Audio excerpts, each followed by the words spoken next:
Alrighty, everyone. Welcome again to the Killer Kaiju podcast. Today is a extremely special day for both me and Josh. Today, we are watching Godzilla versus Megalon.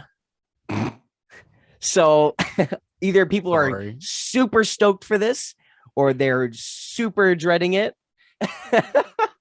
Because for better or for worse, if you grew up and watched this movie, it is in your top list. If you didn't, you might have a different opinion on it. I don't know, man. Never seen it.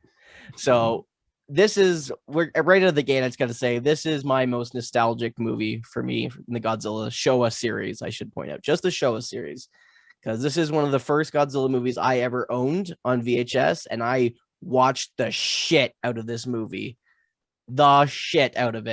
and I'm ready to watch the shit out of it again right now. So as always, I'm Lucas. I've been watching kaiju films my whole life, and today with me, as always, I have Josh. I'm Josh. I have not. And he hasn't seen, well, I mean, now he's almost seen the entire Showa film series, because we only have now 3 films left. How exciting is that? The third last film is what we're on right now. Time flies. It's sad, but it's also exciting because we'll be able to nerd out about all these films now, and we get to go on to the next best Godzilla series, the Heisei series. We got to make an entire episode where we can grade them and I can pick my favorite. Yes, absolutely. That leads up. We're going to definitely talk about that later on in the podcast today. We are definitely going to be doing a full ranking of all the Showa films at the end. It will probably be a separate podcast. It won't be during the films. That way we can focus more on the films when they're happening. But we will be having an episode at the end of each series ranking. And then once we watch all of the series, we'll rank every single Godzilla film ever, worst to best, in our opinion. Obviously, opinions are going to differ, people, just like our opinions are going to differ on this movie. I'm sure I'm going to butt heads with a lot of people on this.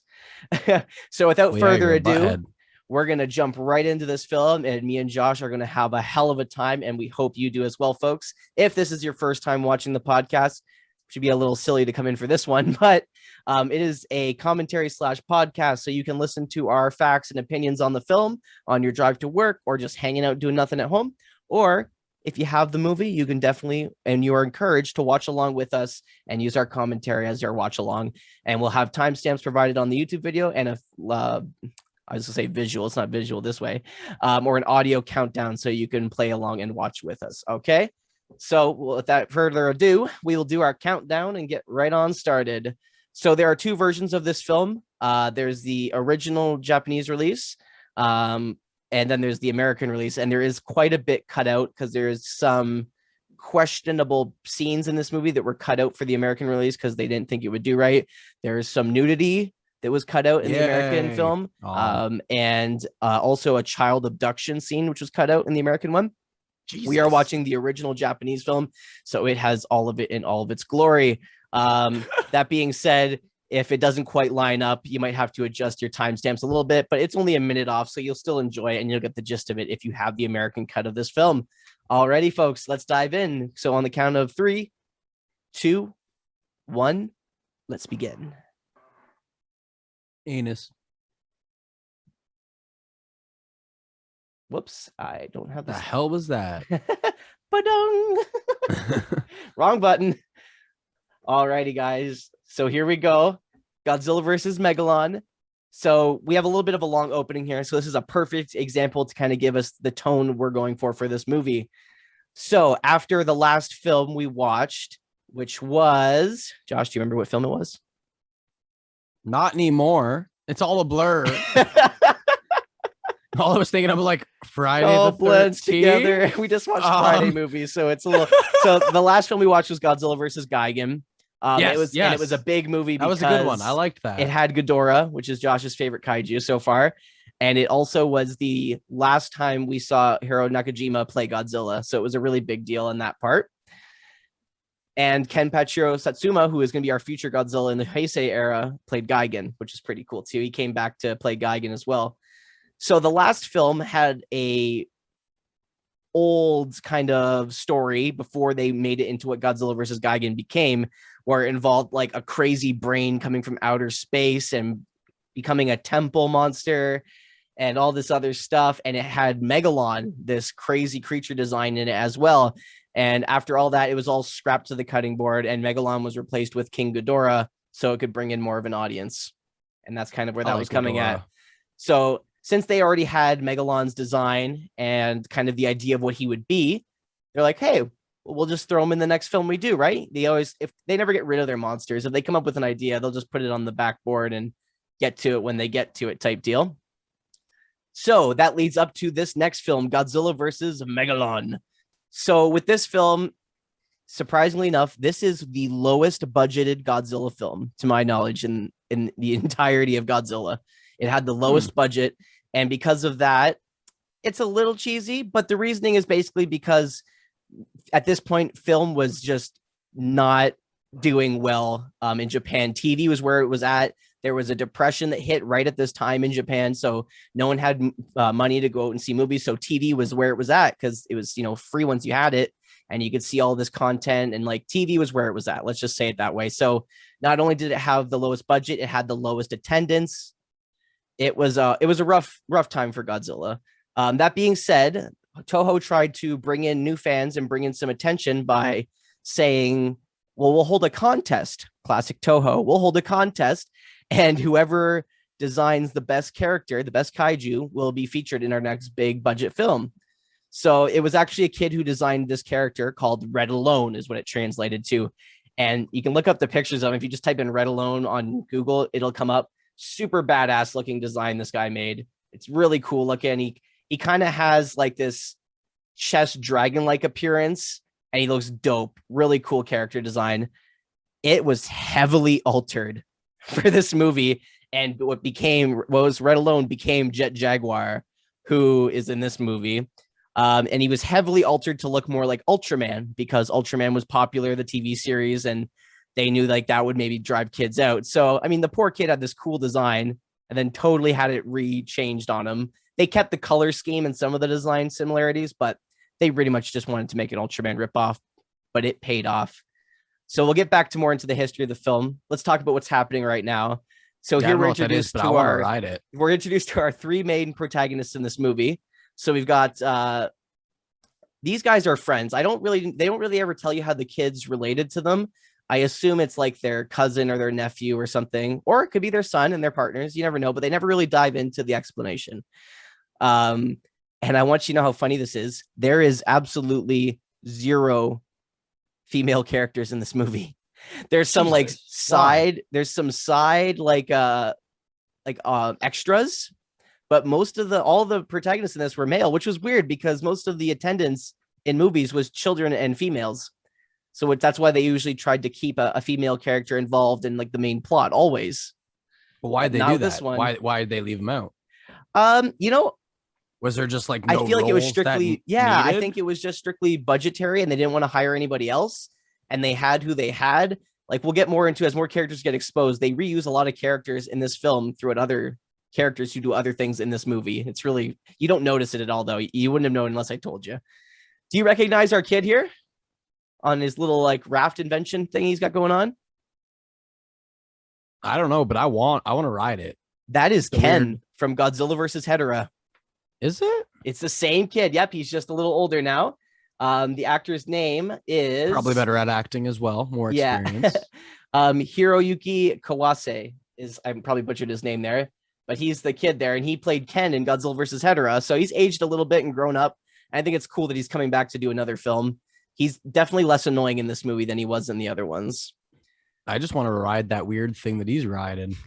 So a lot of the special effects in this are stock footage from old movies. However, this is a really cool special effect practical effect, but one of the only ones that's new to this film, and it's actually a really cool set. It looks really good. So he's obviously on this raft, and it's like these three fish, and it's kind of like one of those like paddle boards, but it automatically paddles for him. And the reason he has that, and we'll get into it more, one of the guys here is actually an inventor. He invents like cool things and technology, and so he made this for him, and they were testing it. That's why they're out there. But the whirlpool starts sucking all the water in like a giant earthquake. It's a really cool shot. And I think they did a really good job doing the set work for it. I like their few fake foam rocks falling in the background. Yeah.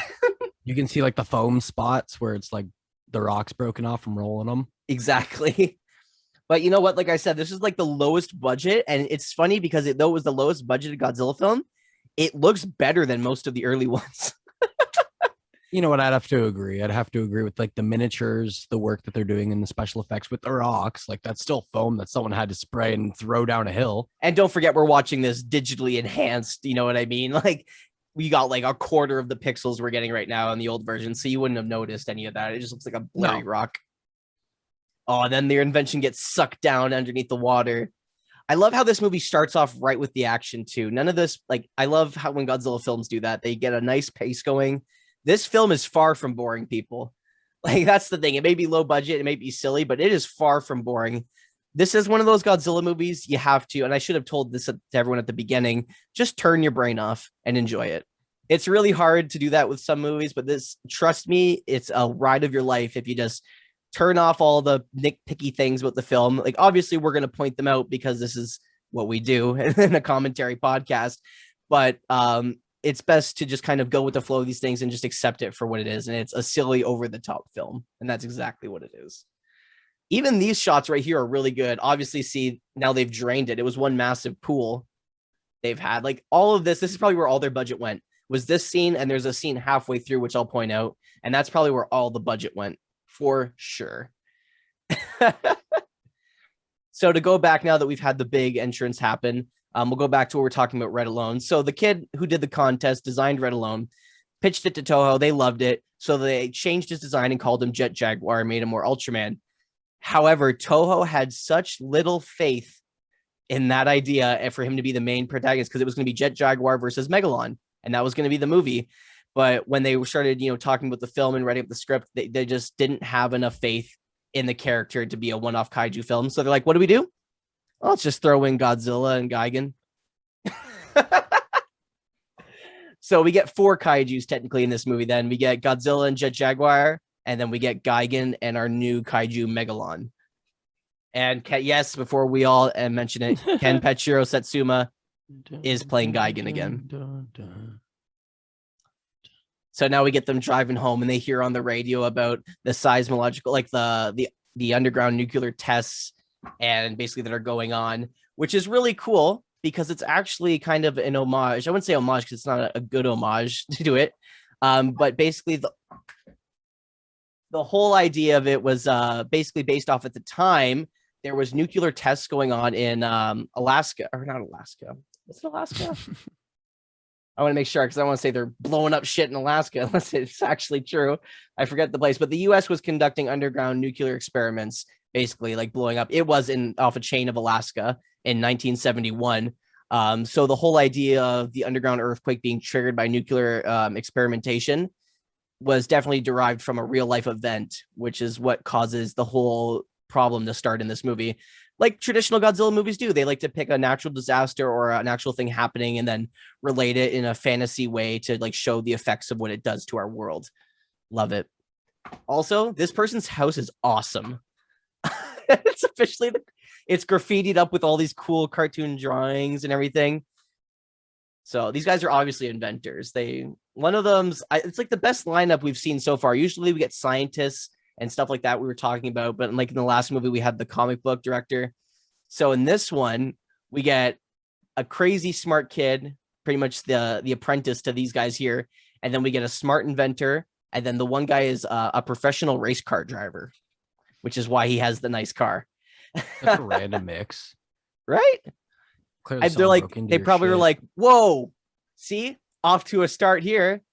So they go to open the door. The door was already open, already a red flag.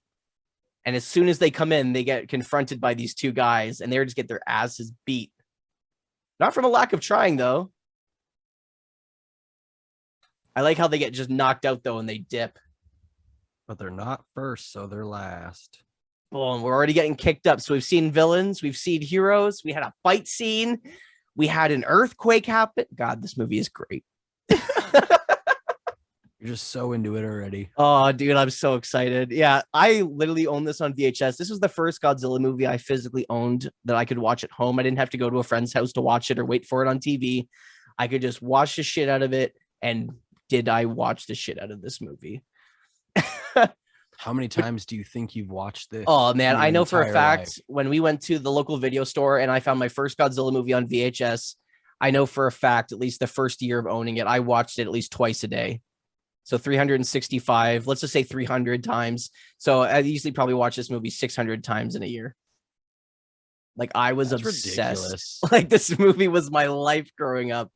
So obviously my opinions are very biased. However, I'm not going to ignore the faults in this movie. I'm still going to point them out, but I'm also going to glorify what's really great about this film because I know there's a lot of people who love it and there's also a lot of people who hate it. Like honestly, most of the Godzilla films, I feel like the Showa series that is like the most divisive series in the Godzilla lore. Like the Heisei is pretty equally loved or disliked, but I feel like as a film total, you either love the Heisei films or you hate them. However, with the Showa films, these ones, there are certain films you'll love and certain films you'll hate. Like no one just usually loves the entirety of a whole. There's always some they dislike and some they like.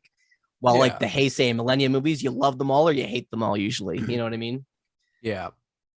So a lot of I think the reason they chose the inventor and the race car driver as the two protagonists is the fact that they could do a lot of their shots in cars, which honestly, surprisingly, is cheaper than building sets because you're on location, you're in a car, so you can do shaky camera angles and like you can do quick cuts like that one there.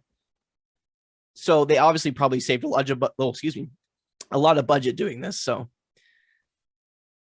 there's a lot. See, there's a couple quick cuts there where they don't quite line up. So there's definitely some issues with the film, but the idea is there. And I always found that one weird. Like if he did the quick 180 and then drove off anyway, why'd they do it in two cuts? Did they not like the way he drove away the first time? What's with this suit in the middle? Looks like a weird Power Ranger. So that is the suit to Jet Jaguar, who's going to be our fourth kaiju eventually. Okay. So our inventor has pretty much designed him. He's a robot, as we'll get into here. And essentially this robot's going to be used in the future of the film to kind of solve our protagonist problems. But right now, the race car driver is speeding after the guys that were pretty much ransacking their house. Yeah. They tore the place apart, but they didn't steal anything, as we found out. But he's like, check anyways. But this guy's after him, man. He's running them down.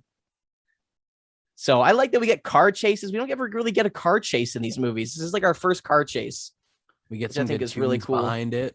Oh, the music in this is phenomenal. It's either reused stock music, or there is a phenomenal score written for Jet Jaguar. There's literally a whole song written for him, which we'll definitely get into. It's one of my favorite songs. I listen to it on the daily, people. I'd say it's better than Mothra, but not better than the title Godzilla track, but it's pretty close. So I like how they throw a grenade to distract him and catch the road on fire. Lots of fire in this film. I think Jun Fukuda, after the last one, he's like, yeah, I just want lots of fire now in all the movies. Lots of explosions, lots of fire. And it only gets worse. Fire. So, because like there's a lot of fire in the last one at the refinery blow up scene we watched in Godzilla versus Gigan. There's tons of fire in this one. And there is the most fire and the most explosions in the next film. And that would be the last film Jun Fukuda does. So you can tell he just was like, more explosions, more fire. And the next one, he's like, even more. And then he stopped directing and they're like, okay, guys, I think we need to chill with the explosions. I don't think we can ever top Jun Fukuda. So let's just make a solid sci-fi movie for our last film. Also, these guys are dicks. They're just smoking in the room with the kid. Yeah, it's the time. I know. But they don't know. Dicks. You think for an incredible smart inventor, they would have realized, right? Right. So I don't know if you saw there, though. That's a little homage. If you look in the background of the laboratory, it said the Honda room. And that was a nice little homage to Ishiro Honda, the original director of the Godzilla films. It's just a nice little Easter egg in the background. Some people may not notice who have watched this film before. So now we get the inventor really getting to work. And now we see Jet Jaguar in his complete form finished. What do you think of that grin? He looks like Mick Thomas from Slipknot. You know what's funny? You know who the most he is ever compared to? Everyone says he looks like the Sam Raimi Green Goblin. Yeah, I could see that in the Mick Thompson mask. Is it Thompson or Thompson? Thompson? It's Mick Thompson, yeah. Yeah, okay, cool. So the design was actually, like I said, if you watch Ultraman, it's a lot like Ultraman, except for the creator took more of like there's a traditional Japanese mask type they use in a lot of theater. And you might recognize it from that era. And that's what they wanted to throw that kind of appearance on him. So that's how he kind of ended up getting that look. The original Red Alone design was a lot like his body, but he had big arms and he had dragon wings, and then his head had a horn and big bug eyes, but he still had the blue rims around the neck, and he still had the chest plate with the red arrow. So that all still looks similar, but they pretty much just took his wings off and the horn and made him more like an Ultraman ripoff, which I mean is totally fine. Ultraman's awesome. All Ultraman really is, for those who haven't seen Ultraman, he's like a giant Power Ranger, essentially, a giant morph suit, and he's got a helmet, and he's like a super karate fighter. And it's awesome because he has more flexibility because he's not limited to a suit. So you get lots of like judo throws and stuff. And his fight scenes are more intense in the Ultraman series. So I think that's what they were trying to go for Jet Jaguar here without getting too close. I love him. And this is the only time Jet Jaguar is ever used in the Godzilla movies. He's definitely in the games, and he's been featured in a lot of anime and comics, but well, for the most part, every time I see one of the villains, I think they're really lame, and then they end up growing on me. Yeah. You know what I mean? Like, I wasn't the biggest fan of Ghidorah. I was like, and now I'm just like, I feel like that's my favorite character. Like, each one slightly has little things I enjoy about them. Like Gigan, I was like, that sounds lame as shit, dude. And then by the end, I'm like, yo, they got exactly like lizard belly saw thing. Like, there's so many cool little things about him. I'm like, all right, cool. So you notice there, as soon as they turn Jet Jaguar on, their enemies get a call to their radio being like, they did it. They activated him. So that's what they were doing. So now we know they're after Jet Jaguar. And now we see their little micro transmitter they put under their desk. Clearly they didn't look that closely when they surveyed the place. It's just a little mics in there. So this is one of the scenes that's cut from the English version. This is the child abduction scene.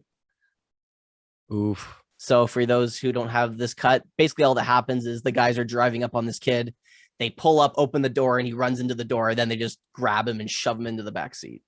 Okay, if this kid ran into the door on a pocket bike, he would have knocked himself like off the bike. I feel like he hit the brakes. Like, he wasn't like going super fast. He saw what was going to happen, and then he like slowed down. You can tell he slows down before he hits the door. I can't stop seeing Green Goblin and Mick Thompson. If you notice on the back wall together, there too, you see the outline of Jet Jaguar and all the lights showing his different sensory parts. Yeah. What's the light on the crotch for? Boner does he sensor? I don't know. Does he got a special part down there too? Probably. I mean, if I was going to build a robot, I guess. Give him a dick too. If the kid walks up and looks into the camera lens and he looks unimpressed to be there, I think I would have been more cautious. Especially him with his little short shorts. Yeah. I like how Jet Jaguar goes to greet them and he just bends over to bow and he takes out the one guy. Because he's not really programmed to do anything, right? They just turned him on, so he's not like programmed to defend or anything yet. So here we get our two antagonists here. So they've knocked them out with their gas guns, their sleep guns. And here we're introduced to the main villains of this movie. So they contact Seatopia.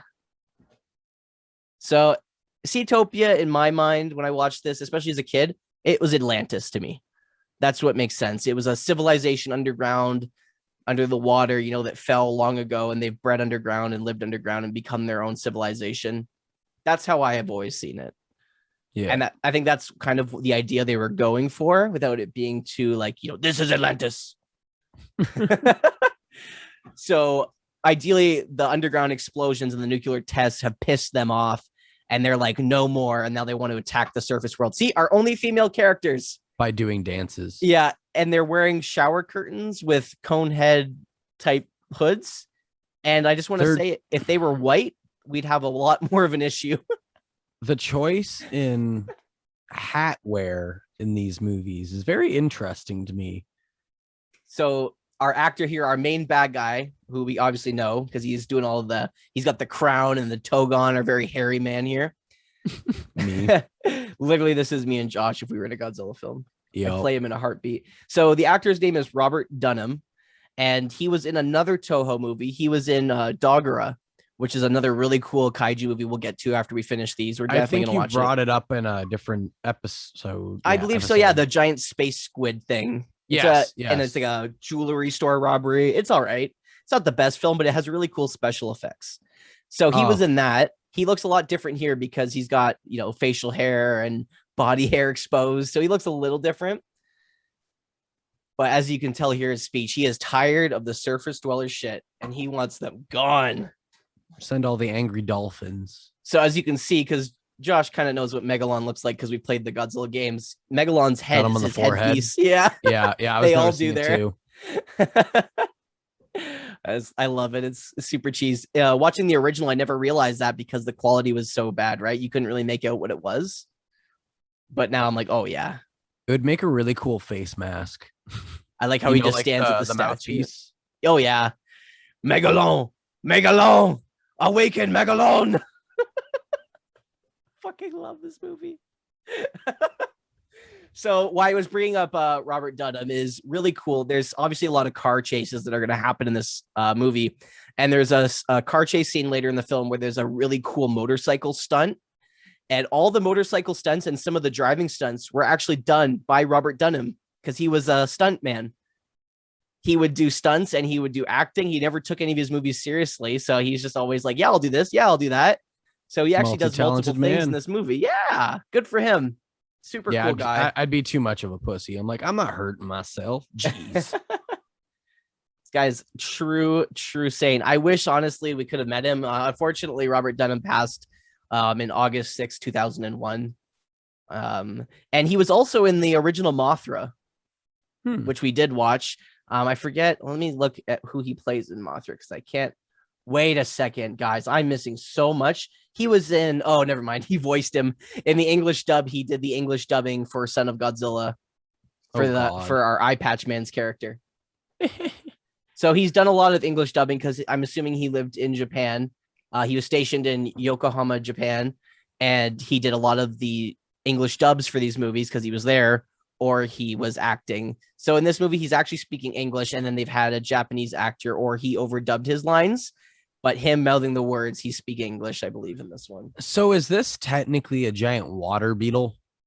So Megalon's based off of a few things. He's obviously based off of like an underground, because he has the drills and stuff like that. And he's modeled after a certain type of beetle that it was like a jumping beetle. So it's really cool when he makes it to the surface. He doesn't really walk. He kind of hops around in a kind of a childish manner, but it's to take on his role that he's kind of like one of the jumping beetles. So he kind of hops around like his actual insect counterpart. So I like how they kind of like adapted what they based him off of into his character. This one, like I said, was more aimed at kids. It was more of a TV kind of style. So a lot of the characters, like in the last one, you noticed a lot of like Gigan had a personality and Godzilla, you know what I mean? Like they're starting to get personalities, like they were talking and stuff. No talking in this one. But Good. I just gotta put that. But I feel like Godzilla, Megalon, Jet Jaguar, they all talk with their stature and they all have very individual ways. Like Megalon's the piss pont child, you know what I mean? Who gets angry when he doesn't get his way. Gigan's the kid who's just there, who's like, you know, I'm trying to be up and stand up for you and be like the smart ass dick. So it's really funny. They kind of give them the lack of a better term, the bully-esque stereotype. Yeah. So at this point here, our inventor and our kid protagonist are tied up in a storage container being taken somewhere. The race car driver, he's left here at the place, which I never got. You think they would have kept the inventor there in case they needed help with Jet Jaguar? Yeah. I also bet this is the easiest costume for this guy to wear. Like, you know, everything else has been a struggle. Yeah. Tape your arms to your sides, you know, like go blind, basically. I like this shot. He flies up. Really cool how they got that shot. They're actually two guys on the ground holding a wooden platform, and Jet Jaguar stood on top of them, and then they just stood up and pushed him up to make it look like he was about to fly. And then they cut to the toy. I got news for you guys. That's how Ultraman was done. That's an Ultraman shot. He flies just like Ultraman. I love Ultraman. I love Jet Jaguar. I don't think there's any reason to hate on either of them for being ripoff of either. They're both just really cool characters. Never seen Ultraman, but I assume we'll watch it. Oh, yeah. We're going to get to it when we get to our TV series, for sure. And I'm making a wild assumption, but I assume it's kind of like Power Rangers. Yeah, so Ultraman, for better or for worse, it's very different from Power Rangers in a sense. But however, Ultraman inspired Kamen Rider, which became the inspiration for Power Rangers. Actually, a lot of Power Rangers use stock footage from Kamen Rider. Okay. Which is really cool. The guy who does the Jet Jag. Oh, I'm missing that. Look in the background of this vehicle. What do you see? Porn. Yeah. So I don't know if they put this on purpose or they didn't notice, but they hijack these two guys who are transporting goods, and they offer them 100,000 yen just to dump this storage container in this pit. And they, as long as they don't ask what's in it. And in the background of where they're sitting, there's these pinups, like huge posters, fold out pages from nudie magazines, just plastered, boob and all behind them. This is a kids movie, ladies and gentlemen. How are they gonna see? Safety. This is great. They don't need to see out the back. There's a giant container. What are they gonna look at? That's fair. That's fair. Yeah. So obviously our protagonists in the back of they can get free, but I don't know how they're going to get out of the container. I don't know if they thought that far ahead, but at least they're untied now. God, I love Jet Jaguar. Kudos to the guy playing him. It's honestly his only time he played a kaiju character. And they said the suit was extremely flammable, which really raises some questions, because as we get farther in the movie, like we said, there's a lot of fire and explosions in this movie, and it's not like you can just take these suits off. You know what I mean? Like, I'd be terrified. It takes like a good 5 minutes to get out of any of these suits. So here we get the driver wakes up, and now we get one of the Seatopians telling them their whole grand scheme, as villains do. They generated oxygen and built an artificial sun underground. See, it's just like Atlantis. Come on, guys. I love it, though. It's cool. And so why do they want Jet Jaguar, though? Handies. I guess Megalon's their god. They can't really control Megalon. So ideally, they want to use Jet Jaguar to kind of get Megalon to chase him so they can bring him to Tokyo to have him destroy the cities, and then he'll just follow Jet Jaguar because he's a mindless dick and killing machine. So our race car driver gets out of these ropes and clearly, look at this. Boom! I like how he uses these environment. Like, this is a good fight scene.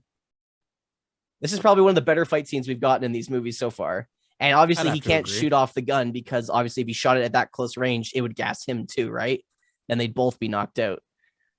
And that's all one shot. Like that one shot there. He swings, kicks him. Oh, just great, man. Oh, head slamming off the ground. Like in the other ones, it always seems like they're just wrestling each other and having a good time. This one generally seems like he's trying to kick his ass. And that's why I like it. It adds to the Voorhees on that head smack. Yeah, exactly. Bam. Sorry, I was like, shoves Alice's head into the sand. Bam, smack, smack, smack. Okay, calm down.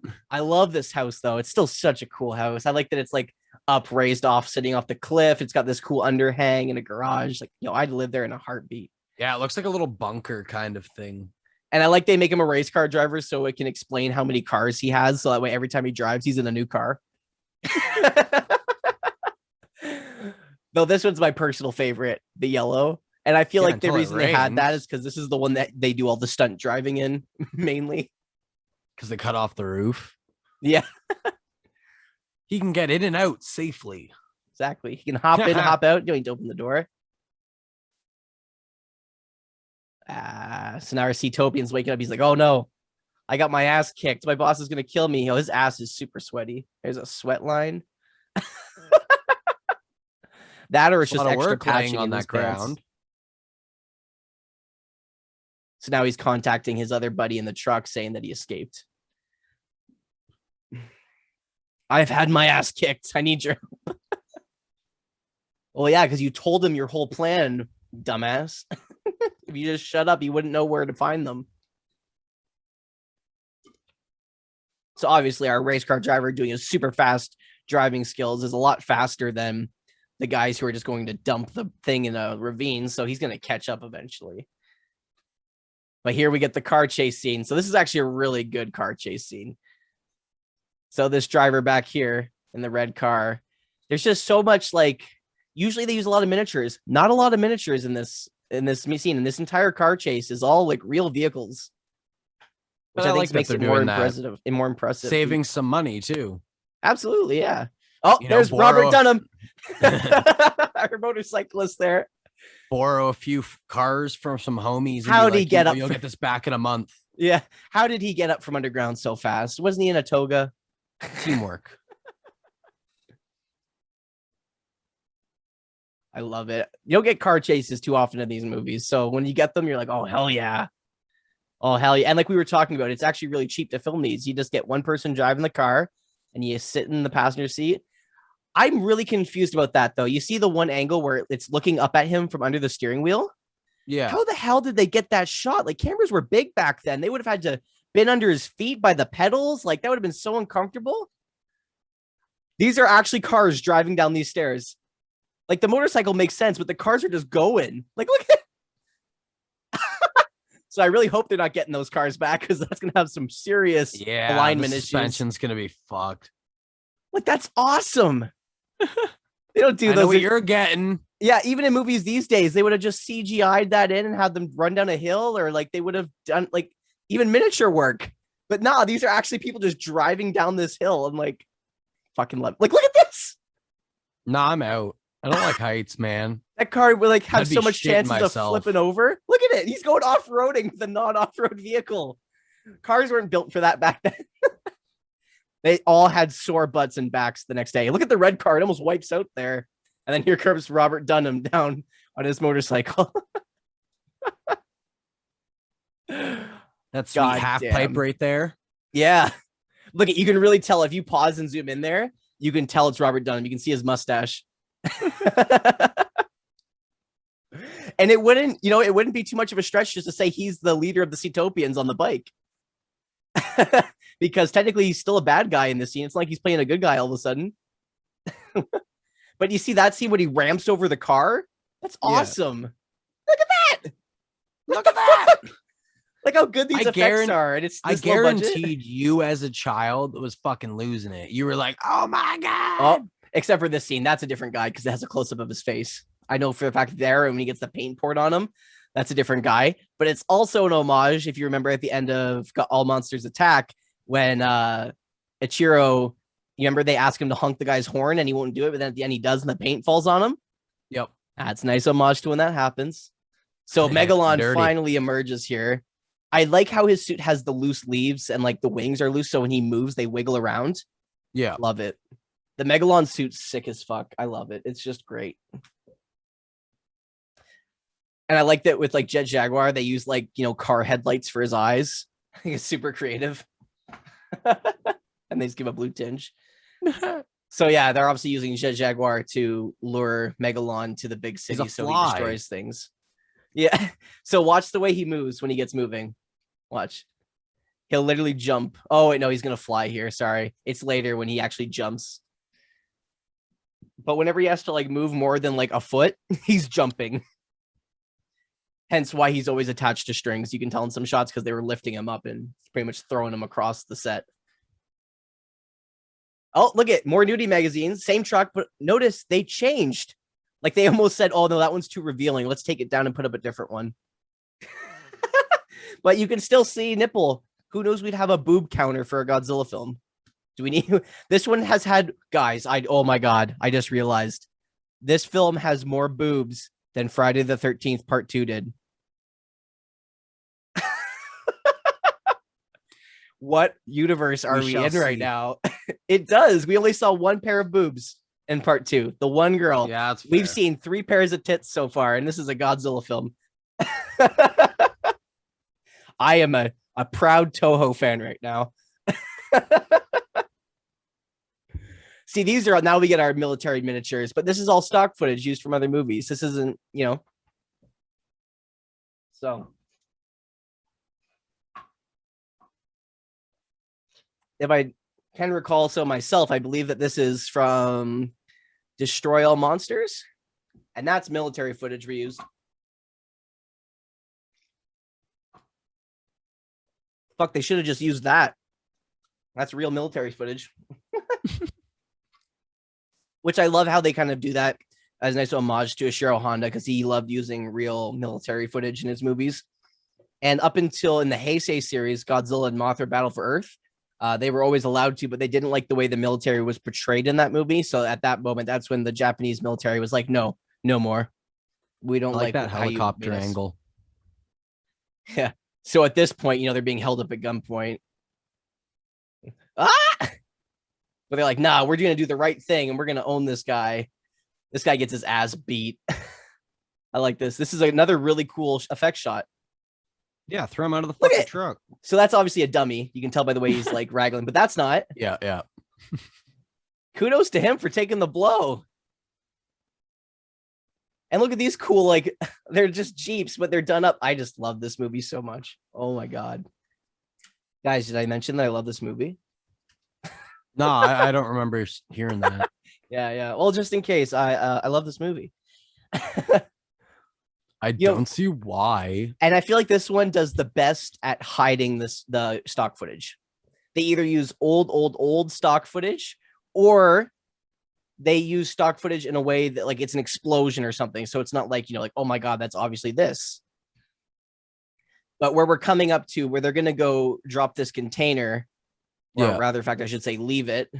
It comes to one of my favorite sets. And honestly, I think this is one of the best Godzilla sets we ever got.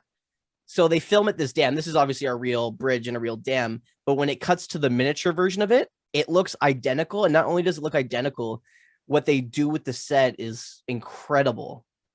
Just a little foreshadow to what we're getting into. I never understood after they kicked the guy out why they're still dumping the container. I was thinking the same thing. I thought they would have just like kept the money or some shit or been like, okay, cool. But I guess they don't know, right? They assume it's just like goods. They don't understand it's people. But I think after he pointed a gun at them, they would check. Oh, it's almost checked there. As soon as you threw him out and been like, well, I want to know what's in this now. Are we doing like drugs or like what is it? So then they hear Megalon's roar and they're like, okay, yo, what the fuck is that? Also love this guy's yellow headband. These guys have the best hat wear. You can get one of those. I agree. I own one of them. I got news for you. Damn right. So they do I like how they do the blue screen or green screen, whatever they used, of Megalon coming over the cliff there. But then when they cut to the miniature set, it's so good. Like it looks 100% real. Like they fooled me. I was baffled as a kid. Where's the guy in brown? We got rid of him. Okay, well then where's my friends? So here, now that's the miniature. Obviously, as Megalon's walking over. Yeah. But when he hops down, trees. So kudos to the actor who's playing Megalon. Again, one-off guy in the suit. This is the only time he ever did anything with Megalon. Megalon and Jet Jaguar, they did this and then they didn't do any more Kaiju suit films.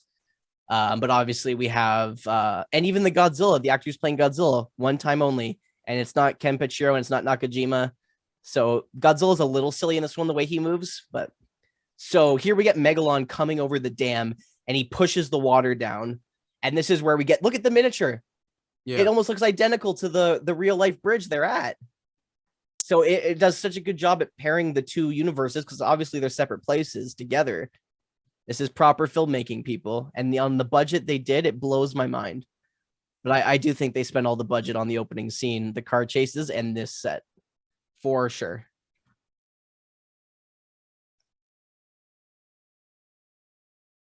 So right here, Megalon breaks the dam. Look how good this looks. And not only does he break the dam, he slides down with the water. That's incredible. Water slide. It's just a giant water slide. Right? He planned it. I love it. Great work. He goes down with the stuff. Like, that's what I call real suit acting. God damn. Like, yeah, we got to make it look authentic. Might as well do it. Little do you know, he falls, breaks the suit. That's it. No film. Game over, guys. Can't afford it. Pack it up. It would literally be you sitting upside by the dam and then just kick him through the hole. Be like, no. And here we get one of the most unrealistic things that happens in this movie. But like I said, turn your brain off. So he sees, hey, what's this yellow container? Ah, fuck it. I'm just going to yeet this bitch into next week. Yeet! 100%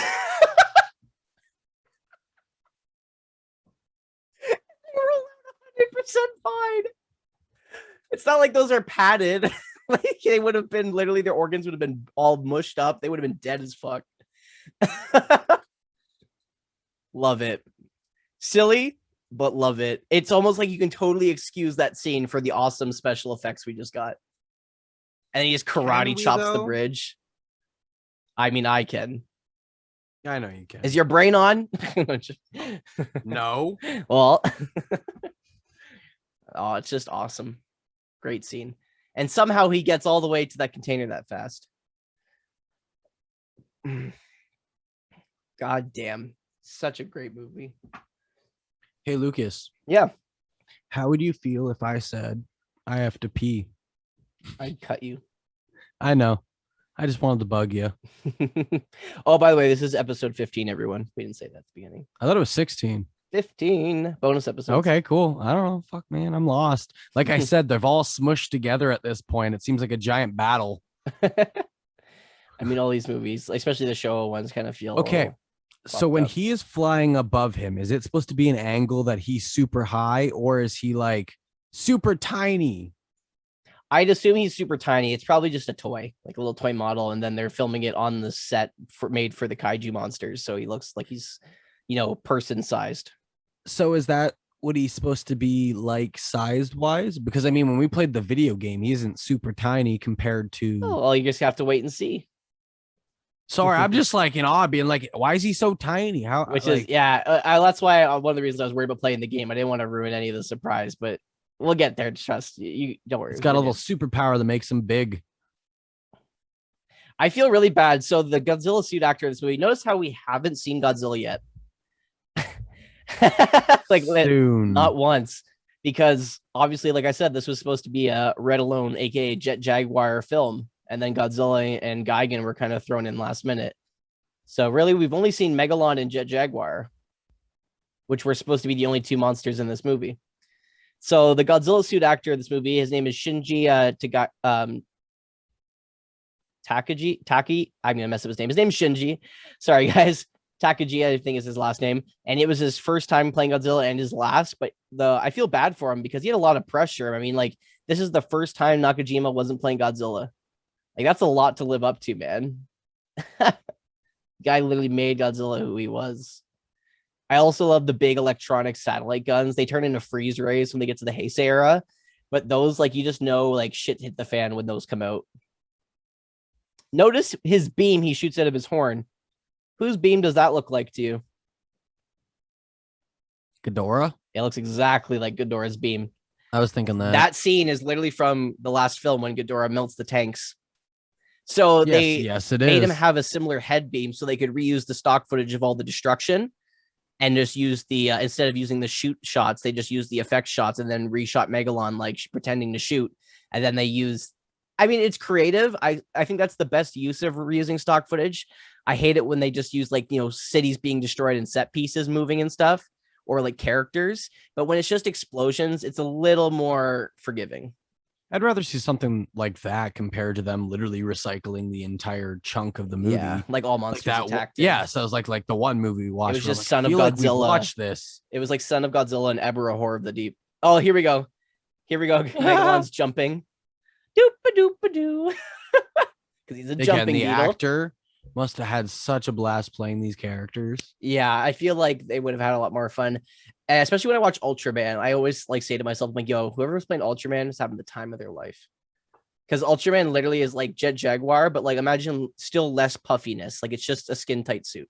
And you just get to kick the crap out of giant monsters. Remember we were talking about the nudie mags? Yeah. In the background? 69. Yeah. the helicopter. Just saying, they could have chose any. They could have chose any other number, but they chose 69. Feel like someone's in production had a little bit of a dirty mind, Dewey. Likes to kidnap kids, 69, and read porno mags. You got a grade A pervert. His little hops are just making me laugh. I can't. This is hilarious. It's just great. Awesome shot. For its time, that is a 69. cool ass shot. It's the helicopter, and we're getting the film like of just like, we're looking at the helicopter, and then it slowly zooms out. We're like, why are we zooming out? And then it zooms out, and the guy's watching it on the screen. So what happened was they were using the tape to control him, the Ceetopians, but he has a radio transmitter that can override it if he gets close enough. So he asked the military to bring him up. So now he tells him to head to Monster Island and get Godzilla for help. So what's Jet Jaguar going to do? He's going to go get the G-Man. You're hilarious. Yo, I'm happy you're really enjoying this one. I mean, I am too. You're so into this. Oh man. Like I said, this is my childhood. It's great. Here. This and the next movie were the two movies I owned that I watched religiously as a kid. You should do this guy for a Halloween costume. I look like him right now. They're gonna ask for Gigan's help, and they're trying to contact the Nebula guys. Which, I mean, okay, here's the plot hole. I'm gonna turn my brain on for a second because I have to discuss the faults. If they're underground and have never really contacted Earth above in the surface, how in God's name did they contact the M Space Hunter Nebula in the middle of the fucking galaxy? Also, would they be dead at this point? No, though, because their race is still alive. Like Gigan flew away. Oh, remember? yes. Okay, yeah. I was flying like, away. Aw? So they just call homies for help now? Yeah. I will say Gigan gets fucked up in this movie. He does not have a good time. Notice that shot there when Megalon's hitting the planes of the sky? He had a hook hand. That was a shot from Godzilla versus Gigan. That was Gigan's hand hitting the helicopter. Look at there it is. There it is. Yeah, I saw it. Oh my god. And they're like, hey, it's silver if we move it fast enough. It's literally the same footage. All right, turning our brains back off now that we pointed out the faults in this movie. Now we can enjoy they the literally rest. Just use the same footage 3 times. Yep. But these shots are great. These movies can literally be the most ridiculous thing, but they're so entertaining all at the same time. I know. What I would kill to watch these movies on a big screen again. I gotta contact a local theater and be like, can we just do a full like watch day of the Showa series Godzilla movies? You just play them all, and then people can come in and just watch, and we'll just rent out the theater for a day. I believe you can rent out theaters. I would love to. I think it's like $150 for the entire theater, and you can choose it, but you only get like 2 or 3 hours. Yeah, so it'd probably be like probably do 2. Like, yeah, we could probably do like 4 and spend like, $400, whatever, and then market it and get some people down here and have like a huge showing. Yeah. Hey, I mean, if we had enough friends and followers that just wanted to hang out and have a good time and watch them, I mean, I'd be down.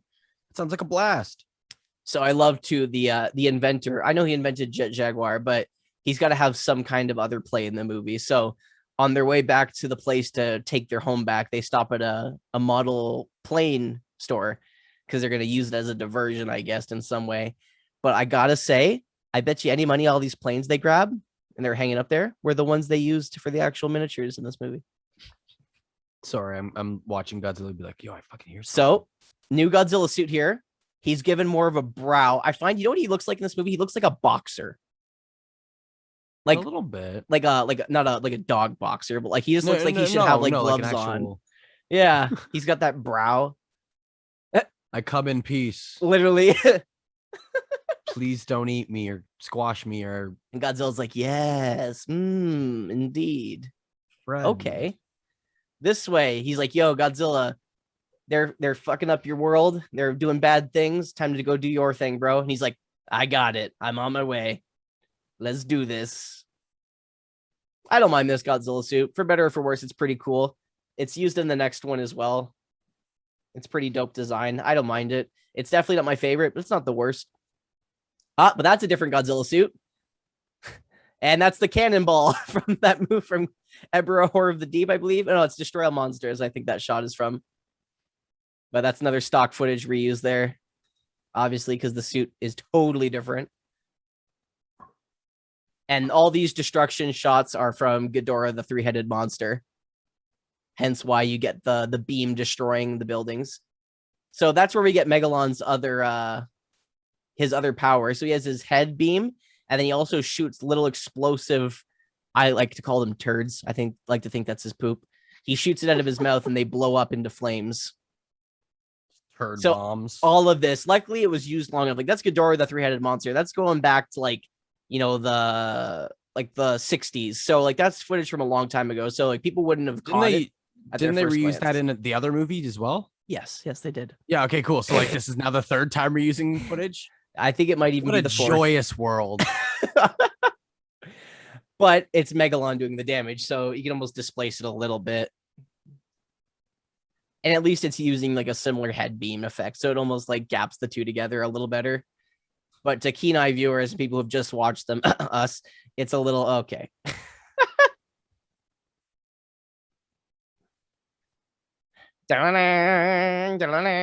So they use the old Godzilla theme from Godzilla versus Hedorah, that new theme they gave him for that movie.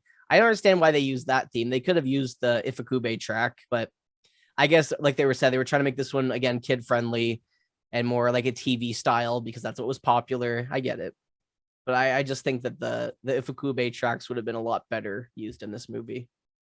Because it's a pretty gritty movie. I mean, it's silly, but it's also a little more like serious when it comes to the fighting. I love watching Godzilla swim. It's always funny to me. Looks like a Loch Ness monster. Maybe that's what the Loch Ness monster is. And it's funny secretly too, that's what they saw. They actually just saw Godzilla. I'm just saying they only saw the head coming up. He swims like. You ever see Godzilla and the Loch Ness monster at the same place in the same time? I don't think so. There you go. So I think not. So now they're gonna go and take their home back. That's right, brother. Take your place back. That's what I'm talking about. So they're going to use the model plane as, I guess, and it's funny, yo. The model plane was a great idea because they royally mess up this guy with this plane.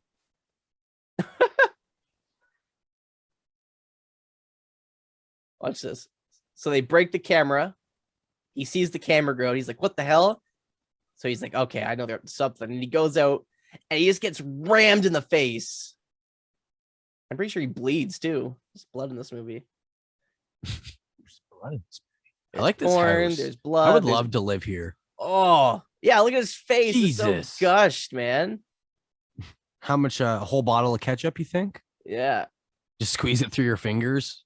I like this. I think there's one scene where the kid rides the cube and takes him out, and it's super cheesy, and I love it. Like they got these cubes hanging from chains. So they like, tag team this guy. He's like fighting him, and then the kid comes. He's like, don't worry, I got this. And he like swings and hits him. It's great. I'm just waiting for it now. Yeah, because here we go. I came in like a wrecking ball. I had the song choice and everything. Like that was perfect. I came in like a wrecking ball. So before we get up to the final big showdown, we're gonna have a lot to talk about when that happens. So for right now, I gotta mention. So one of the promotional posters, especially in America, it was used. It actually shows Godzilla and Megalon standing on top of the World Trade Center buildings, fighting with planes flying around them and everything. Oof. And they never fight in New York. They never fight on buildings. I don't understand what the whole idea was to market it like that. But now, it's cool. Can I get a copy of that poster? How do I do that? Absolutely. And if you go to the 9/11 Memorial Museum, obviously, they have a section that's all devoted to like film history, movies the buildings were in and everything like that. And this movie poster is actually up in the museum.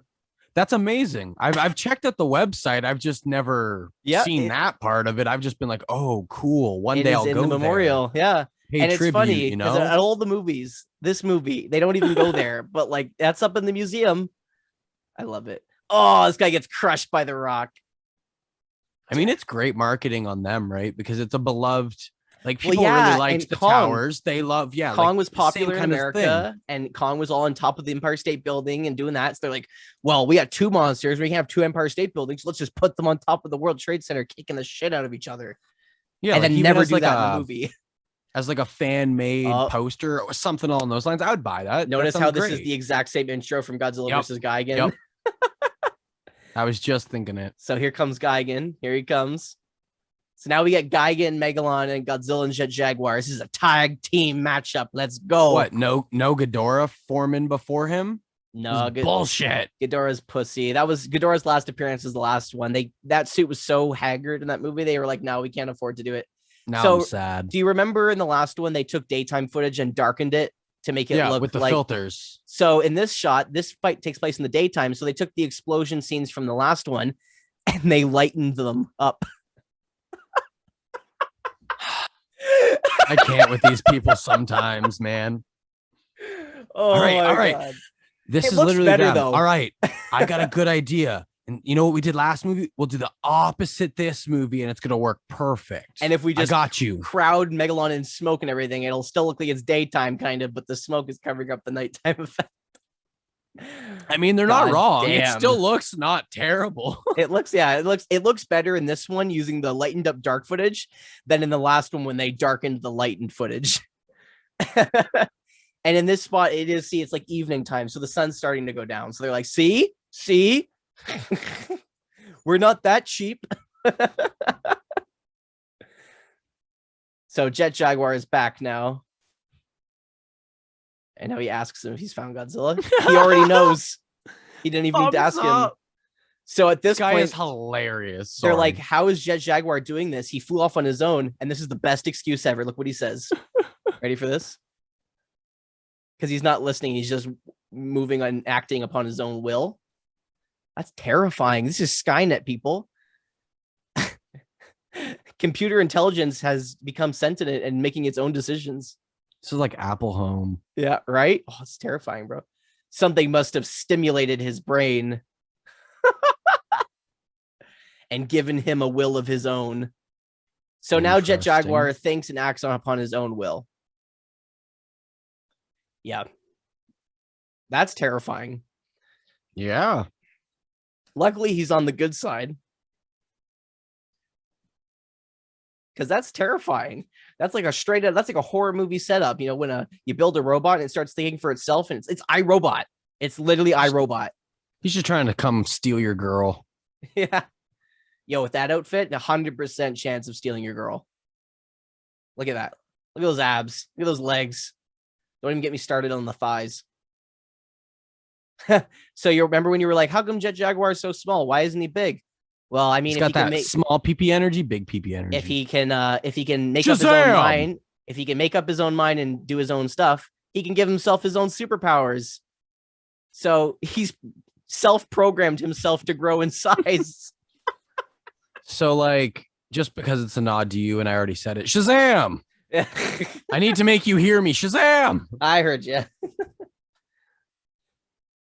Boom! Just fucking smack. So now we get Jet Jaguar full size, and he's just gonna smack the shit out of Megalon. I love how we got here faster than Godzilla because he can fly. So it's just like literally gonna be Jet Jaguars like fucking up Megalon. This is a cool shot. Like a surfboard. I like this shot. Cool special effect.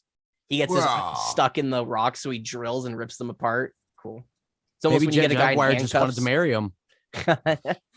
He liked it, so he put a ring on it. Exactly. Real quick. This fight scene reminds me a lot of an Ultraman fight, just because they're like a lot of like grappling and rolling on the ground. And I literally imagine them like, because they're homies, I assume, you know, talk outside of work, be like, hey, bud, you know, bud, what's happening? What's going on? They're rolling around in the desert being like, are you okay? Are you okay? He's like, yeah, hit me a couple more times. I can't feel a thing. Throw a lefty, throw a left. Oh man, I'm good. Yeah, that's exactly it. Every time I'm just like, I imagine just two homies like roll around the ground, be like, yeah, I'm good. Good. So I got power bomb. This is funny. Megalon starts flying around Jet Jaguar and he gets dizzy. How do robots get dizzy? They don't. It doesn't happen. Why is he spinning with him? Just stand still. I don't. And then just punch him when he's goes on missile lock. Yeah, Jet Jaguar needs to punch. See how he's laughing? He's like, Megalon's a dick. The auto lock. Yeah, literally, he had the lock on cam. How do I turn it off? What button do I push? Click literally the right stick me and down. GTA, that's me. Just following everyone, be like, bam, bam, bam, bam. Oh Thank no! God for auto luck. Yay, auto aim. Yeah, that's why I'm not good at most war games. Is because they don't have that. I just like to point out that they were just driving that car to get here, and the inventor was driving the car, not the race car driver. Well, he doesn't always have to drive. Yeah, he's got the skill. Come on. Cook? Yeah. You think cooks always have to cook? No. Yeah. When they're at home, they just want some KD or a pizza. Are they home? And they were trying to get there in a hurry. I think they would have chosen the guy who's good at driving fast. Fuck, they should have just let the kid do it. Yeah. He's got to grow up sometime. All right. I mean, he was riding that dolphin thing at the beginning of the movie. And I like how they played Jet Jaguar's theme while he's kicking his ass too. Yo, Jet Jaguar would have won this battle if it wasn't for our giant buzzsaw Cyclops chicken that has to show up and ruin the day. He decided he had to fight Megalon until Godzilla got here. And his determination made him grow that big. Oh, here comes Godzilla with his classic all his veggies hated theme. Loch Ness Monster. That'd be better. Loch Ness Monster and Jet Jaguar versus Megalon and Gigan. Sign me up.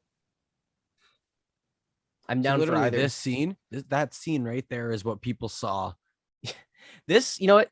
This is the first Godzilla movie where I could be like, I could do without Godzilla. Like, fuck, just give me a Jet Jaguar movie. I'm all there for it. And see how his eyes light up? He can see X-ray vision. He has X-ray vision. Shut up. Oh my God, you nerd. They literally just threw Godzilla in this one. There was no point. No. Why? Absolutely. Because they wanted to make money because Godzilla brings people in, right? You're a nerd. He's popular. Jet Jaguar is not.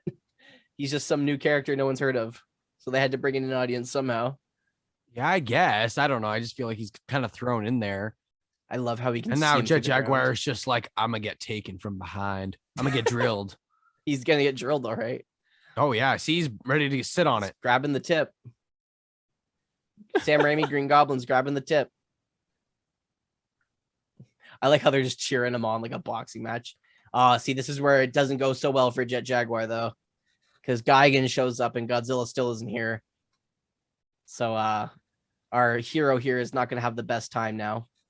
Boom! Gigan pulls a cheap one and gets him from behind. Cha-cha! And that's our boy Ken Pachiro.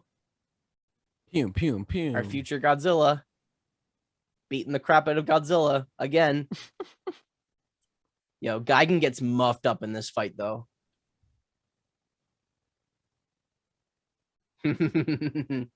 He's like, oh no, I'm at the disadvantage here. They have the high ground. To sanitize.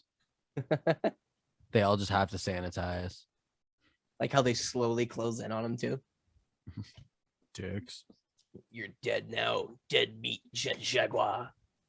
They're bullies. Essentially. Well, if you can make your own superpower, make like multiplying. Make 2 of you.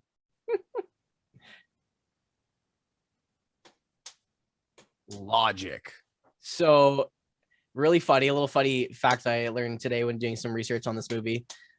Most of this research I already knew because I'm a nerd and it's my favorite movie. But in Germany, when this was released, Jet Jaguar was renamed King Kong. Why? I don't know. Germany and European film places just have a tendency with these movies. If it's a giant monster and they don't know the name, it's King Kong. It's just great. I don't know how the world nowadays would take that. No, definitely not. And it's funny. So there's this television show called Mystery Science Theater 3000. I don't know if you've ever heard of it. No.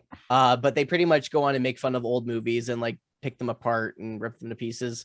And this was one of the movies one of the first out of 2 Godzilla movies featured on that show. And that's really what made it popular in the US. So popular that it got a US release.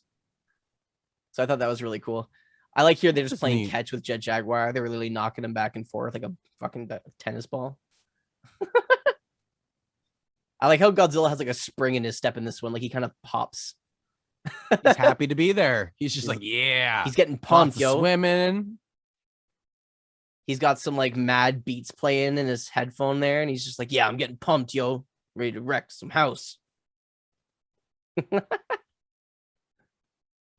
He's got Eye of the Tiger playing. Bam, bam, bam, bam, bam, bam, bam. Personally, I'd have the Jet Jaguar theme song in my ear because that song gets me pumped as hell. For it being a new suit, it already looks kind of beaten up and tethered. Like it looks colorless in some spots. Probably because he's dancing. They're just like, can you stand still for fucking 15 minutes, bud? Like, look at this. He's just like, nah. I'm moving. I gotta get there. I gotta help my boy. My boy Jet Jaguar. One because he wouldn't stand still. So here we got about 15 minutes left of the film. So this is when shit's gonna get real intense. See, this is if he had boxing gloves on. He was like doing some little jabs there. Oh. Boom, boom, boom. Look at that. That's cheap, man. Gigan hooks him in the belly, and then Megalon just kicks his hook into his insides. That's not cool. They're literally tag teaming this son of a bitch here. Also, I think it's a first where you watch the monsters work together, like from the villain side. Usually they just attack one off each other, but they were literally both attacking him at once, using each other as weapons. That's smart. I feel like they were like expecting this to be the last use of the Gigan suit, so they really just messed it up in this fight. Loved it. Yeah. Look at him. He's ready. You can definitely tell that's not Nakajima this time, right? See how they move in unison together?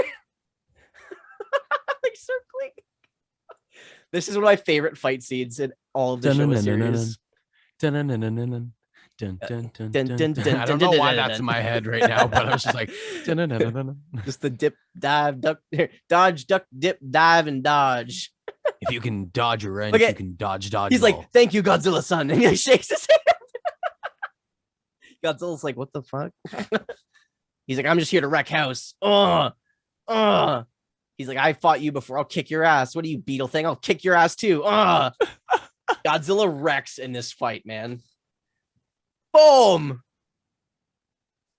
I feel bad for Gigan. There's a really dope, like, wrestling style arm break in this fight, and it's just awesome.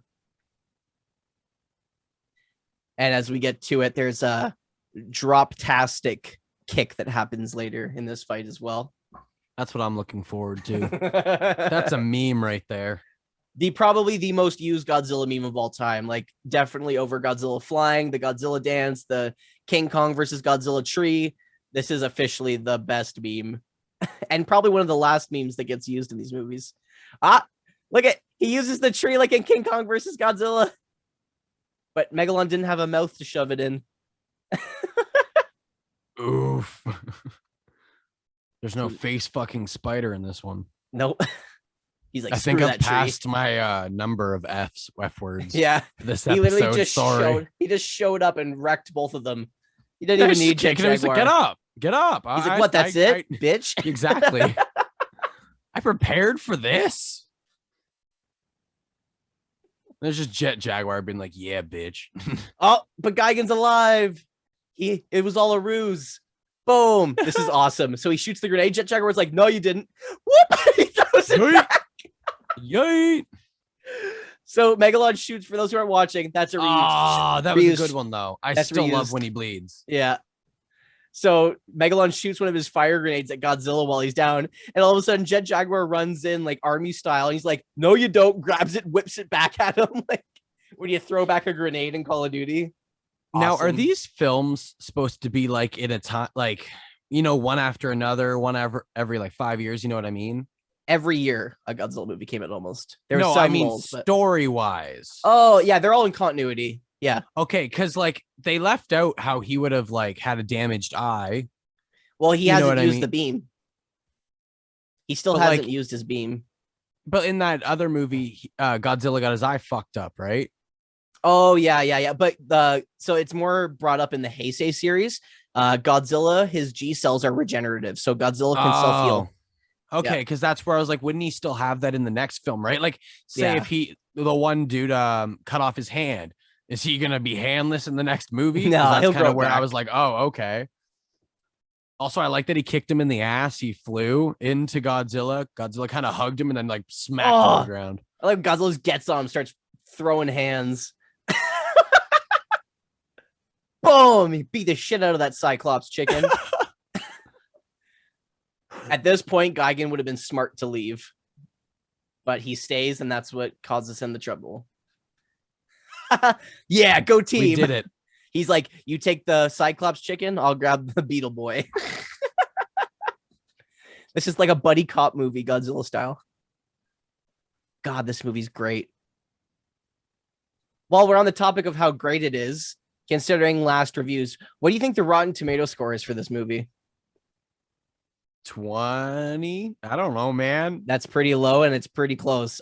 This movie has a 38 for the tomato meter, and it's actually got a lower audience score. The audience has a 34% on this movie, which I don't get. I think this is a great movie. I know I'm a little biased, but even as I stand back and look at it for its flaws, there's way more flaws in other movies, and I feel like this is more of an enjoyable film than most of the other ones that got lower. Like, I don't know, like All Monsters Attack had lower than this for sure, but other than that, this is the lowest rated Godzilla film for the Showa series.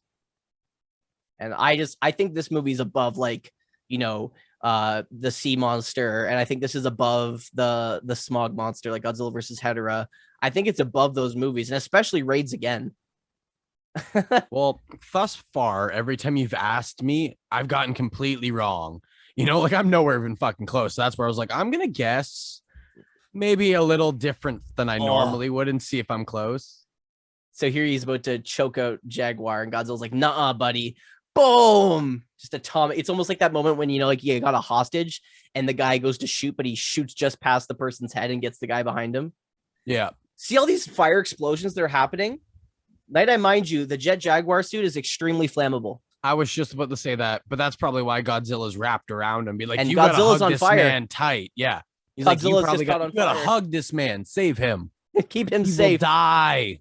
That's probably why Godzilla is standing in front of him, so he can take a majority of the fire. And that's what I'm saying. Like, that's why I think that scene was Godzilla running around and grabbing him basically to be like, okay, so we're going to do this. But see how Gigan and Megalon are just sitting there laughing at them. So they get kind of surrounded. Wild. They get surrounded in a ring of fire in the two most flammable suits. Into a burning ring of fire. Jet Jaguar went down, down, down, and Godzilla just got getting higher. Oh, no, same. Godzilla's getting higher, bro. All that burning material. He's like, woo, I'm having a good time. Do you think that they just used an old suit and then like threw it in the fire, like put a mannequin in it? No, that was definitely that suit, man. And it just got caught on fire. They did not have even the budget to use the older suits, probably. Yeah, I was like, or like an action figure and then just kind of leaving it in the fire. And it was like, if it melts, whatever. So they're actually surrounded by fire right now. That's no special effect. That's no CGI. Safety folks. First, kids. These guys are standing in a ring of fire, and they're probably burning this fire inside a studio building. So all the smoke ventilation is staying inside. It's not like it's vented out. So next time you think to make fun of suit acting, people who do or think it's not really cool, think about the danger and the horrible hardships you have to go through to do a movie like this. And the budget and how much they were actually getting paid to do it, just to please and put smiles and love and happiness into the hearts of kids like me growing up. That's literally why they did it. Agree, but I guaranteed if these people came to you and were like, "All right, Lucas, you're gonna play Jet Jaguar," and you'd be like, "Yep." You wouldn't even question. That's true. If there was a fire ring, nothing. You'd be like, "Yup." I would never play Godzilla. I think that's it's too much suit for me. But I would, in a heartbeat, play Jet Jaguar because that's less suit. So I would. I get 1,000. You wouldn't even question it. You'd be like, "Yeah, am I doing like some backflips or something? Like, are you gonna set me on fire?" Like if someone ever asked me to play Godzilla, my question would be, wasn't there someone more qualified to do that? But if someone said, "Hey, Lucas, you want to play Jet Jaguar or Ultraman?" I'd be like, "Yep." Wouldn't even second guess it. So I like how Godzilla uses atomic breath a lot in this ending fight. Oh yeah, we almost forgot about the Seatopians here. They're just kind of in there now. They're thrown in. Oh, so now that it's gone through daytime, now it's becoming morning or nighttime. Sorry, now it's becoming daytime in the morning. So this was all taking place at night. Could you imagine trying to sleep anywhere near this? Yo, I'd be right up on that mountain with a video camera. Yeah, I know you would. And that's how we got this movie. Jet Jaguar punch shirt on with like a Godzilla hat and a big #1 thumb hand thing. I'd be all up for that shit. Some nice shorts with them nice hairy legs hanging out. And then a toga over top. Just a shout out to my man, Robert Dunham there. So at this point, Megalon's pretty much screwed. He's just dead. Like he's gotten his ass beat. Or is he? No. Dun, da, da! But then it falls back in and blows him up. Good job, little buddy. Oh, here we go. The Gigan Arm Break. Ready? Ugh! Jet Jaguar been great if he ripped off the arm. I like how the suit actor's arm wasn't in the arm of it for like the whole time. Yeah. So even leading up to it, it was wobbly. And then he just whips Gigan up and Godzilla blasts him. And at this point, Gigan's like, okay, I'm dead. I got to get the hell out of here. So Gigan pussies off and runs away. And now they all do. Now all that's left is just to gang beat Megalon. So what's the best way? What are we going to do with this loser? He says. Godzilla's like, I know. Hey, I'm going to go over here. Yeah, pick his ass up. I got this, bro. He gives him the peace sign. Here we go, ladies and gentlemen. The drop kick of the century. Defying gravity. Boom. But not only does he do it once, for those who have only seen the meme, he does not just do it once. He does it twice. Round 2. Thumbs up. Let's do this. Leroy Jenkins. Flashback. Dropkicks him again. Oh my god! And he gets such joy out of it. I feel like Godzilla's having more fun than we are. And then they just gang 1,000%. beat He's Megalon so here. into it right now. He's like, yeah, This guy's I probably know having I'm the gonna time of his win. life. He's like, I'm probably never going to play Godzilla again, so I might as well make it worth my while. God, I fucking love this movie. I totally understand why people think it's cheesy and lame, and I understand I have a biased opinion That's why growing it's up with it as a fun. child, but that's exactly, it's a fun movie. And if you're in the Showa series for anything but fun, you're in the wrong place. If you want serious, gritty Godzilla movies, go watch the new Legendary ones or watch the Heisei series. If you want quirky funniness, you watch the Showa and the Millennium series. Like I said it last film, I wasn't the biggest fan, right? Because you got to watch them and let them grow on me. But honestly, I'm really enjoying the past few. Yeah. They're cheesy. I can appreciate it. Like they got some good fight scenes. I'm kind of over the story, so I'm not just focusing on that. Yeah. And the story is non-existent in this movie. So like you can one really day, enjoy the I'd fun. like to go back and watch the ones that we already watched, like the first few, like, you know, the first 3 or 4. So I could be like, and actually appreciate them. Yeah. Instead of being like, Well, luckily, you know a guy with the entire collection. So I know. And that's where I'm like, I assume at some point after we're done this, maybe we'll wait a bit and we could always do a rewatch to be like, what are our newer opinions on the first few? Yeah. Just on the ones we really like, the ones we held in high esteem that we want to go back and rewatch. Or if we want to have a new guest on someone, like maybe Sons of Godzilla, another friend, so we can all laugh at it and make fun of it together. I'd be down for that. Saying. You know me. The only movies I'm not down to rewatch are All Monsters Attack and the second one. Those are really the two I don't really like to watch. I skip over them on my rewatches. I've probably seen them the least. Godzilla shakes his head. Thank you, my friend. Good work today. We did it. I like how he humanizes, but like Godzilla's not responding like he should. He's like, oh, what is this? Okay. Because he's obviously doesn't know what shaking hands means. So he just kind of yanks his hand away and goes back to Monster Island. Now kiss. So, ladies and gentlemen, we are approaching the end of this film. This is one of the most incredible endings, not only for the theme song that plays, but for the lyrics. So that's sung in Japanese, but if you get the English subtitles, they translate the lyrics, and it's just whimsically great. Bye, Godzilla. Nap time. Anyone who really knows me knows this song and knows how annoying it is because I play it all the time. I demand you tattoo it on your chest. It's already there. What do you mean? Damn right. I want a Jet Jaguar full tramp stamp. I just want to be Jet Jaguar. I'm just going to go under intensive surgery to just body mod myself to look just like him. Oh God, you're going to be like that one dude that went and got surgery to look like the guy from the Skull Captain guy. Oh yeah, or like the orc, one guy who did the orc. Yeah, exactly. And I'm like, ooh, okay, you do. I don't care. I'm just like, oh. All right, folks, we're gonna turn up the film a bit for this ending because this is the best song ever. Small PP. And now he shrinks down to small PP. He was big peen, but now he's small PP. All right, guys. So Jet Jaguar goes back to his companions here to protect them. But now, if you noticed, he's just a normal robot. He won't listen to them. So now that his job's done, he's gone back to his robot listening order device of self. Why? I don't know. Almost like he knew his duty was done. So he's like, yep, it would be the right thing to do to go back to my creator's intentional purpose. Weird. Yeah, I think I would have preferred it if he still just like stayed his own person. And who knows, maybe he does, but he's still listening. So here we go. Ready for this song, ladies and gentlemen?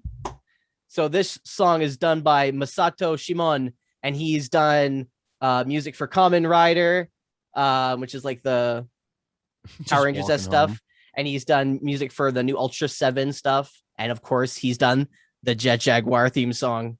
Here we go, ladies and gentlemen. But he could turn sentient again if another battle erupts. See, there you go, Josh. So, and Jet Jaguar is in the new Godzilla Singular Point anime. It's his first time since this movie being in media. So I'm really excited to watch that. North American release, June 15th. All right, let's rock. Or June 25th, sorry. Here we go. Oh, yeah. He gets an exit theme song. Jaga, Jet Jaga. Well done, Jaga. Go, defend our peace. Here comes the best part. Ready? Gojira and Jaga, the punch. This is ridiculous. This is also a really big YouTube meme that's gone around. I also like when they put the kid on his shoulders. He almost took his whole head off. Yeah. He grabbed on for dear life, and you could see he's like, move your hand from my eye. What an ending. What a wholesome ending. This was a wild movie. That was definitely one of the best ones, hands down. Thank you. You're like one of the only people to ever agree with me on that. No, I liked that one. That was thoroughly enjoyed. Like, I liked that a lot. And I know a lot of it had to do with me being giddy the whole time, and that's obviously entertaining, but it makes me happy. And like, that was a good one. There was no love interest. It was just all funny moments. And I was like, all right, cool. But not us making fun of it. So that's a good one. Alrighty, folks. So that is the end of Godzilla versus Megalon. We really hope you enjoyed listening to us fangirl over this subpar movie. Lucas. But it's a grand movie. Like I said, if you have the nostalgic factor, you just get into it. Man, this is one hell of a film. Peace and love to Jet Jaguar. He's the man. That's and just a little bit of a fun fact too. That's the last time we get Gigan in the Showa series. We don't get Gigan again until the Millennium Era. However, no Gigan. The suit is used in Zone Fighter, which we will be tackling as soon as I get my hands on my copy, which should be coming in relatively soon. I did order it. Zone Fighter is like the Ultraman, but Toho version of Ultraman. So we'll probably watch Ultraman, then we'll tackle Zone Fighter. But technically, Zone Fighter is continuity with the Showa series. Technically, Zone Fighter takes place between this movie and the next movie we're going to watch. But there's nothing we need to know to continue watching it. So we will be watching Godzilla versus Mechagodzilla, and then finishing off with Terror of Mechagodzilla, and we will be finishing off the Showa series. If you guys have any cool fun facts about Zone Fighter, it's something I'm not fully educated in, and I would love to have any cool fun facts or any experiences you've had with the film series. But god damn, this movie was great. Oh, it's just perfect. So after this, guys, we have 2 movies left, and we've done the entire Showa series. And if you've been on this podcast with us since the beginning, I just want to say thank you so much for being a part of our journey watching all these. It's been such a blast, not only watching these along with one of my best friends, Josh, who's never seen them, and watching his love come for the big G as well. But it's also cool to see all you guys who are enjoying the podcast and loving these movies just as much as we are. And it really means the world to us that you've stuck around till the end of the Showa series with us. That being said, there's a lot we're going to tackle before the Heisei series. We're going to tackle some old kaiju movies from the Showa era in the 60s, so we don't mix up the special effects, because if we start watching newer movies and then go back and watch the older ones, we might have less appreciation just from the jump in quality. So we will be tackling a couple films. If you guys want to see any movies that we haven't mentioned, definitely hit us up at our Facebook, Twitter, Killer Kaiju Podcast, or at Killer Kaiju Cast, or you can always just comment below if you're watching the YouTube video as well. We're going to continue on as you've been watching our bonus series we have as well on horror films. We've been tackling the Friday the 13th series. So next week for that one as well, we'll be having Friday Part 3, which he gets the iconic mask for those who don't watch Friday. So that's a big one for us. So guys, thank you so much for being here. Josh, I'm sure, is beyond stoked to watch that one almost as much as I am. And yeah, so we have 2 movies left. Can't wait to do them, guys. The next one's a big one, Godzilla versus Mechagodzilla. It's a banger as well. So it's a little hard to come down off this one, but the next one is great quality, and we can't wait to have you along for that ride. Thank you so much, guys. Have a great night, and we'll see you next time. Bye.